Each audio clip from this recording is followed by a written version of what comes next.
strengthening your stakes. As you guys are taking time to pray together, fast together at Restore Community Church, you're busy with this idea of strengthening your stakes as you're meditating and praying through and spending time on the prayer / prophecy / proclamation God makes over the nation of Israel and Isaiah chapter 54. So context here is that this is a nation in exile that's been taken away from their fatherland. They're barren, they're broken, they're cast aside, and the prophet Isaiah comes with this word from God to say, hey, don't be dismayed, don't despair, but expand, build out, strengthen stakes, and stretch wide your tent pegs. And it's such a contrasting word to what most people must have been feeling in that moment. But it's such a necessary word for Israel to come out of the place that they were to the place that God had in mind for them.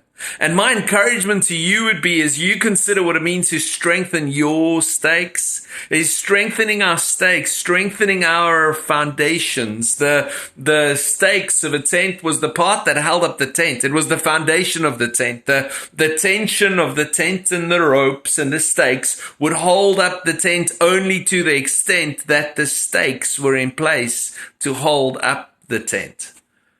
God's challenging Israel to strengthen their relationships, their connections, their intimacy with God, their intimacy and relationships with one another, because God wants to set them up for where He wants them to be, which is very different from where they are. As you pray and fast, what are the relationships and connections and foundations that God wants to establish in your life to set you up for where He wants you to be?